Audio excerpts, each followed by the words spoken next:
Hello everyone, good evening. তো তোমরা সবাই কেমন আছো অবশ্যই কমেন্ট করে জানিও। আমরা কিন্তু খুব ভালো আছি। তো দেখতেই পাচ্ছ রেডি হয়ে বেরিয়ে পড়েছি, একটু বাজারের দিকে যাব। তো বেরোতেই দেখো কপালটা কত ভালো, টোটো চলে এসছে। তো চলো যাওয়া যাক বাজারের দিকে। তো আমি, মাম্মা আর একটা বোন যাচ্ছি। তো চলো তোমরা দেখতে পাবো।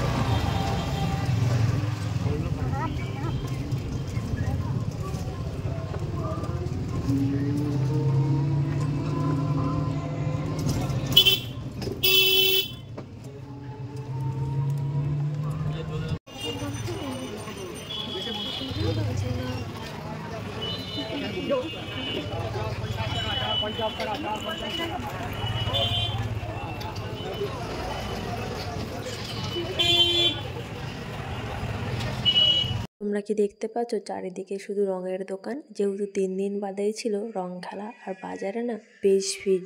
একটু বাদে যদি আরও ভিড় হয়ে যাবে, সেই জন্য একটু তাড়াতাড়ি চলে এসছি আমরা। তো বাজারে এসে দেখছি আজকে মনে হয় সেল, জানি না কেন বা কিসের সেল, তবে দেখছি আরও অনেক দোকান ছিল যেগুলো আমি ভিডিও তুলতে পারিনি। তো দেখো যেটুকু পেরেছি তোমাদের দেখিয়ে দিয়েছি।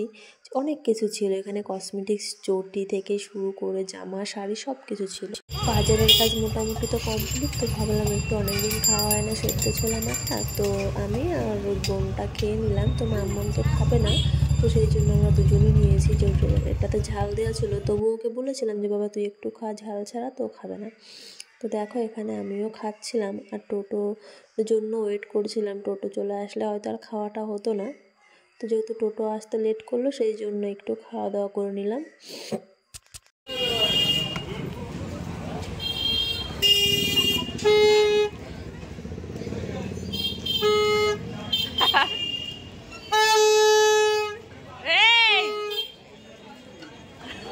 আর তোমরা কি দেখতে পেলে আমার মামের কাণ্ড? বাজারের দিকে বাঁশিটা বাজাচ্ছিল, সবাই হা করে তাকিয়ে আমাদের দিকেই দেখছিল। তো দেখো আমাদের টোটো তো চলে এসছে। এখন আমরা যাব বাড়ির দিকে। বাজারের কাজ বাজ মোটামুটি কমপ্লিট। তো এখন বাড়ির দিকে যাওয়া যাক, চলো।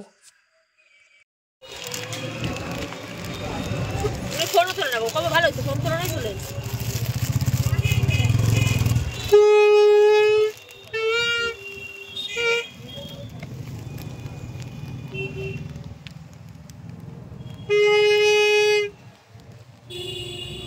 অনেক দিন ধরে না আমার একটু দরকার ছিল টেলার্সে যাওয়ার, আমার একটা শাড়ি সেলাই করতে। তো যাওয়াই হচ্ছিল না। তো বোনটা যেহেতু সবসময় বাড়িতে থাকে না, ওর স্কুল পড়া থাকে, তো আজকে যেহেতু বাড়ি আছে, তাও ভাবলাম যেহেতু রেডিও রয়েছি তাহলে আজকেই যাওয়া যাক। তো দেখো আমি যাচ্ছি আর আমার মামা আমার কোলে একদম চুপ করে শুয়ে আছে, কারণ অনেকক্ষণ তো বেরিয়েছি বাড়ি থেকে, ওর আর ভালো লাগছিল না। তো আমরা তো চলে এসেছি। দেখো এখান থেকে আমি একটু শাড়িটা সেলাই করে নেব। তো বেশিক্ষণ সময় লাগবে না, 2-3 মিনিটের কাজ। সেলাই করে এখনই বেরিয়ে পড়বো। মাম্মামও একটু বিরক্ত করছিল, তো ভেবেছিলাম একটু সিট দেখবো, তো সেটা আর দেখা হলো না। মেয়ে যেহেতু বিরক্ত করছিল, তো ও আইসক্রিম খেতে ভালোবাসে, যে কারণে একটু, তো সেই জন্য ওর জন্য একটা আইসক্রিম এনেছি, যাতে ওর মুডটা একটু ঠিক হয়। মুড ঠিক না হলে এখন ঘুমিয়ে পড়বে, ওর নিজের খাবারটাও খাবে না। তো এখন আগে ওকে আইসক্রিম খাওয়াবো, দেন সব কাজ বাজ করবো, ড্রেস চেঞ্জ করবো সব কিছু। তারপরে আগে ওকে একটু ঠান্ডা করে নিই, কারণ ও ঠান্ডা থাকলে আমি সব কাজ একদম ধীরে সুস্থে করতে পারবো, নইলে কিছুই করতে পারবো না। সারাক্ষণ কানের কাছে ঘ্যান ঘ্যান করবে, আর আমারও সেটা ভালো লাগবে না। তো বাচ্চা থাকলে আগে বাচ্চাকে সামলে সব কাজ করলে ঠিকঠাকভাবে করা যায়, নইলে সেটা সম্ভব হয় না। আর আইসক্রিমটা পুরোটা দিতে চাইছিলাম না বলে আমি একটু খাচ্ছিলাম, আর মাম্মাম বলছিল আমাকে এবার দিয়ে দাও। ও আইসক্রিম খেতেই ভালোবাসে, আর কিছু ভালোবাসে না খেতে, একটা জিনিস। তো ওকে আইসক্রিম খেতে দেবে। দেখো বাজার থেকে কী কী এনেছি সেগুলো বেরও করে নিয়ে এসে আমি আবার চলে গেছিলাম ওই টেলার্সের দোকানে। তো সেরকম কিছু কেনা হয়নি, মাম্মামকে যেহেতু নিয়ে গেছিলাম, তো সঙ্গে মাম্মামের বাবা গেলে অসুবিধা হয় না। তো দেখো ওর জন্য ছোট একটা পিচকারি এনেছিলাম। ও যেহেতু এখনও ছোট, যেগুলো অনেক আছে বড় বড় টাইপের, ওগুলো ব্যবহার করতে পারবে না। তো যেটা ব্যবহার করতে পারবে না সেটা এনে তো লাভ নেই, যে কারণে আমি ওই ছোট একদম যেগুলো সহজ আছে ওটাই এনেছি। মাম্মামের জন্য 2টো গার্ডার নিয়েছিলাম, আর আমার জন্য একটা চুড়ি, এগুলোই কেনাকাটা করেছি, আর সেভাবে কিছু কেনাকাটা করিনি। তো সামনে তো রং খেলা চলে এলো, 2-3 দিন বাকি আছে। তোমরা কে কে রং খেলবে আমাকে কমেন্ট করে জানিও। আর আমি তো রং খেলতে ছোটো থেকেই ভয় পাই, জানি না এবার কি করব কি না করব।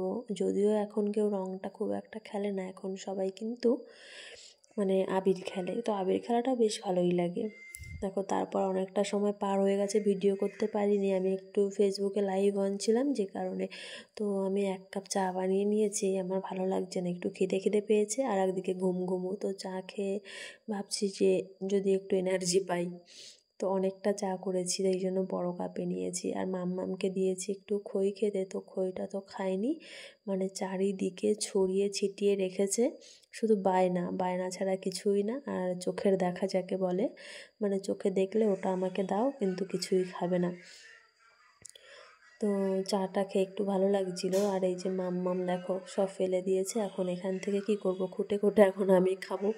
মায়েদের তো এরকমই কাজকর্ম, আর তো কিছু নেই। সারাদিন ছড়াবে ছিটাবে, সেগুলোকে গোছাও, আবার চাইবে। দেখো আমি বারবার ওটা তুলে দিয়েছি, কতবার যে তুলেছি আর ও যে কতবার ফেলেছে তার কোনো হিসাব নেই।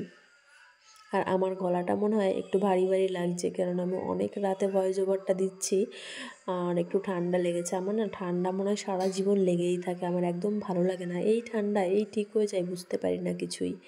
তো ভিডিওটা আর বেশি বড় করব না। তো আজকে ভিডিওটা এইটুকুই। তোমাদের ভালো লাগলে তোমরা অবশ্যই একটু কমেন্ট করে জানিও, আর তোমরা আমার পাশে থেকো। তো চলো, টাটা, গুড নাইট সবাইকে।